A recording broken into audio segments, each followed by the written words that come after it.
ഉമർ ഒരു വഴിയിലേക്ക് പോയാൽ കേറിയാൽ പിശാച് അടുത്ത വഴിയിലേക്ക് ഓടുമെന്ന് മുഹമ്മദ് നബി. നമ്മൾ എവിടെ പോകണം തിരഞ്ഞെടുക്കണ പണിയാണ് ആർക്ക്? ഈ അരീത് നിയമം പിടിക്കണം, ഞാൻ ഇതിൽ നടക്കണമെന്ന് പറഞ്ഞ പണിയാണ് ആർക്ക്? ശൈത്താന്. ഉമർ ഇബ്നു ഖത്താബ് ഏതെങ്കിലും വഴിയെ കയറിയാൽ അടുത്ത വഴി ഓടി രക്ഷപ്പെടും. ആര്? ശൈത്താൻ. ആരോ പറഞ്ഞതല്ല, മുഹമ്മദ് നബി. ചിന്തിക്കും, ഞാൻ വിശദീകരിക്കണില്ല, നിങ്ങളാരും. ലോകത്തെ മുസ്ലിം പള്ളികൾ മുഴുവനും രണ്ടാമത്തെ ബാങ്ക് കൊടുക്കുന്നു. ആരാണ് രണ്ടാമത്തെ ബാങ്കിന്റെ ഈ ശൈലിയുടെ അടിസ്ഥാനക്കാരൻ? ലോകം അംഗീകരിക്കുന്ന പരമാർത്ഥമാണ്. സഊദി ഔഖാഫിന്റെ ഫത്വ കാണാം. രണ്ടാമത്തെ ബാങ്ക് അടിസ്ഥാന സുന്നത്താണ്, ഒഴിവാക്കരുത്. ഇന്ന് ജീവിക്കുന്ന സഊദി ഔഖാഫിന്റെ ഫത്വ, സഊദി അറേബ്യയുടെ ഗ്രാൻഡ് മുഫ്തിയായ ഷെയ്ഖ് ഇബ്നു ബാസ് അടക്കമുള്ള ഫത്വ എന്റെ കൈവശമുണ്ട്. ജുമാക്കുള്ള രണ്ടാമത്തെ ബാങ്ക് ആരാണ് സംസ്ഥാപിച്ചത്? ബഹുമാനപ്പെട്ട സയ്യിദുനാ ദുന്നൂറൈൻ ഉസ്മാൻ ബിൻ അഫ്ഫാൻ. നിങ്ങൾ മനസ്സിലാക്കണം ആരാണ് ഈ ആള്. നമ്മളെ തൽക്കാലം ഞാനത് കണ്ടിട്ടില്ല, ഞാൻ കാണാത്തൊക്കെ ഇല്ലാത്തതാ. ഞാൻ പറയാം അമേരിക്ക ഇല്ല, എന്താ തെളിവ്? ഞാൻ കണ്ടിട്ടില്ല. തെളിവ് ഞാൻ പറയാം ലണ്ടൻ ഇല്ല, ഫ്രാങ്ക്ഫർട്ട് ഇല്ല, ലക്സംബർഗ് ഇല്ല, ടിയാനൻമെൻ സ്ക്വയർ ഇല്ല, ഹൈറ്റി ഇല്ല, ബ്രസീൽ ഇല്ല, അർജന്റീന ഇല്ല. എന്താ തെളിവ്? ഞാൻ കണ്ടിട്ടില്ല. തെളിവ് ഞാൻ കാണണമെങ്കിൽ ഞാൻ പരിശോധിക്കണം.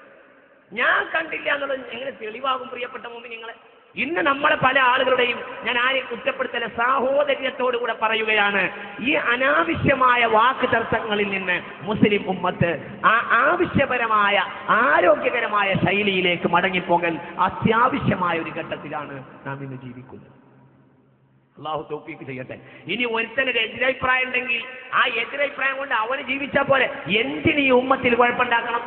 ഈ അൽ ഫിത്നതു അശദ്ദു മിനൽ ഖത്ലി, കൊലയേക്കാൾ അപകടകരമാണ് ഫിത്ന എന്ന വിശുദ്ധ ഖുർആൻ. അല്ലാഹു നമ്മളെ കാത്തിരക്ഷിക്കട്ടെ.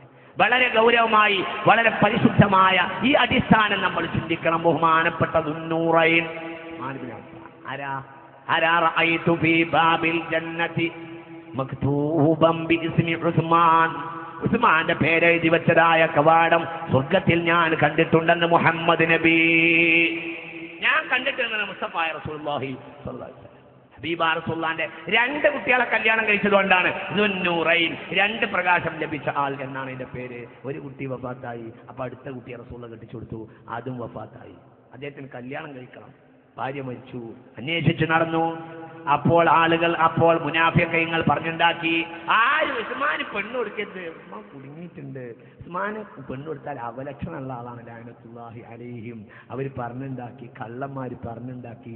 ഹബീബ ബഹുമാനപ്പെട്ട ഉസ്മാൻ ഇബ്നു അഫ്ഫാൻ റളിയല്ലാഹു അൻഹുവിനെ പറ്റി പറഞ്ഞുണ്ടാക്കി, ആരും ഉസ്മാന് പെണ്ണ് കൊടുക്കരുത്, ഉസ്മാന് കിട്ടുന്ന പെണ്ണൊക്കെ മരിച്ചു പോകുക, റസൂൽ തന്നെ കുടുങ്ങിയിട്ടുണ്ട്. ഉസ്മാനെ കുടുങ്ങി റളിയല്ലാഹു അൻഹു, പെണ്ണ് കിട്ടുന്നില്ല സ്വല്ലല്ലാഹു അലൈഹി വസല്ലം. പള്ളിയിലെ ആളുകൾ ഒരുമിച്ചുകൂടി. ആ പള്ളിയിൽ ഒരുമിച്ചുകൂടിയ ആളുകളോട് റസൂലുള്ള പറഞ്ഞു, മനുഷ്യന്മാരെ, ആരാണ് ഈ ഉസ്മാനാണ് നിങ്ങൾ വിചാരിക്കുന്നത്? ലൗ കാന ലി 40 ബനാതിൻ ലസവ്വജതുഹുന്ന ഉസ്മാന വാഹിദതൻ ബഅദ വാഹിദ. എനിക്ക് 40 പെൺകുട്ടികൾ ഉണ്ടായിരുന്നുവെങ്കിൽ ആ 40 പെൺകുട്ടികളെയും ഞാൻ കെട്ടിച്ചു കൊടുത്തിരുന്നത് ബഹുമാനപ്പെട്ട സയ്യിദുനാ ഉസ്മാൻ. നിങ്ങൾ ചിന്തിക്കുക, ഞാൻ വിശദീകരിക്കുന്നില്ല. ഇന്നുള്ള ഈ തർക്കങ്ങളൊക്കെ, അഭിപ്രായ വ്യത്യാസങ്ങളൊക്കെ, അനാവശ്യമായ അഭിപ്രായ വ്യത്യാസങ്ങളൊക്കെ ഉപേക്ഷിക്കാവുന്നത്. റമളാനിൽ വരെ മുസ്ലിമീങ്ങൾ തർക്കം ഉണ്ടാക്കി. ആരോ എവിടെയോ പോയപ്പോൾ ഒരു പെണ്ണുങ്ങൾ ജുമാഅത്ത് നിസ്കരിച്ചിട്ട് ചിന്തിക്കും, ആരോ അങ്ങനത്തെ തല്ല് പ്രശ്നം എന്തൊക്കെ റമളാൻ. അല്ലാഹുവിന്റെ ഖുർആനിൽ സ്ത്രീ ജുമാഅക്കോ ജമാഅത്തിനോ വരണം എന്ന് പറയുന്ന ഒരായത്ത് ചൂണ്ടിക്കാണിക്കുക സാധ്യമല്ല.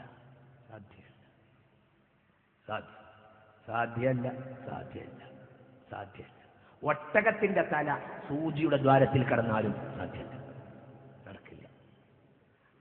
ഒട്ടകത്തിന്റെ തല സൂചിയുടെ ദ്വാരത്തിന്റെ ഉള്ളിലൂടെ കയറിയാലും ഇന്നാലിനായത്തിൽ പെണ്ണുങ്ങളോട് ജുമാഅത്തും ജമാഅത്തിനും പോകാൻ കൽപ്പിച്ചിട്ടുണ്ട് എന്ന ഒരു ഉദ്ധരണി അള്ളാഹുവിന്റെ ഖുർആനിൽ നിന്ന് കൊണ്ടുവരുവാൻ കേരളത്തിലെ എല്ലാവിധ വിഭാഗം ജനങ്ങളോടും വളരെ വിനയത്തോടെ ഞാൻ അപേക്ഷിക്കുകയാണ്. അള്ളാഹുവിന്റെ ഖുർആനിൽ ഇന്നാലിനായത്തിൽ അള്ളാഹു നമുക്ക് തോന്നിയത് പറഞ്ഞാൽ പോരാ. അള്ളാഹുവിന്റെ ഖുർആനിലെ ഇന്നാലിന്ന ഒരു ആയത്തിൽ പെണ്ണ് ജുമാഅത്ത് പോകാൻ വേണ്ടി കൽപ്പിച്ചിട്ടുണ്ട് എന്ന് പറയുന്ന ഒരായത്ത് ഒട്ടകത്തിന്റെ തല സൂചിയുടെ ദ്വാരത്തിൽ കൊണ്ടുകിടന്നാലും അത് സാധ്യമല്ല, നടക്കാത്ത കാര്യമാണ്. ഒട്ടകത്തിന്റെ തല, ഒന്നുകൂടി ഞാൻ പറയാണ്, ഒട്ടകത്തിന്റെ തല ഒട്ടകത്തിന്റെ തല സൂചിയുടെ ദ്വാരത്തിൽ കിടന്നാലും പെണ്ണ് ജമാഅത്തിന് പങ്കെടുക്കണം, പള്ളിയിലെ പൊതു ജമാഅത്തുകൾക്ക് പെണ്ണ് പള്ളി പങ്കെടുക്കണം എന്നുള്ള ഒരു ഉദ്ധരണി അള്ളാഹുവിന്റെ ഖുർആനിൽ നിന്ന് കൊണ്ടുവരാൻ ആർക്കും സാധ്യമല്ല. ഉണ്ടെങ്കിൽ കൊണ്ടുവരൂ, അത് പുനഃപരിശോധിക്കാവുന്നതാണ്, അത് പരിശോധിക്കാവുന്നതാണ്. സത്യത്തിന്റെ ഭാഗത്ത് നമ്മൾ നിൽക്കും. അള്ളാഹു നമുക്ക് നാഫിയായി ഇങ്ങനെ തരട്ടെ. പറയാ അയ്യുഹല്ലദീന ആമനു إذا نودي للصلاة في يوم الجمعة فسعوا إلى ذكر الله. يا أيها الذين آمنوا എന്ന് പെണ്ണുങ്ങൾക്ക് ഇല്ലേ സപ്പോർട്ട് പെടുന്നു പെണ്ണ് വിടും എന്നാലോ നാന്താർത്ഥം നസലത്തിൽ ഈജാബിൽ ജുമുഅ.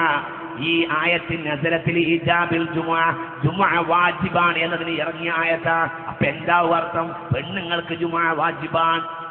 ഒരായത്ത് ഒരാൾക്ക് വാജിബും മറ്റയാൾക്ക് സുന്നത്തുമാണ്.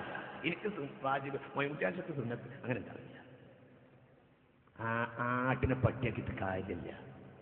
ആണുങ്ങളുണ്ടെങ്കിൽ കോഴിക്കോട്ട് ആണുങ്ങളുണ്ട്, വളരെ വിനയത്തോടു കൂടി പറയാം.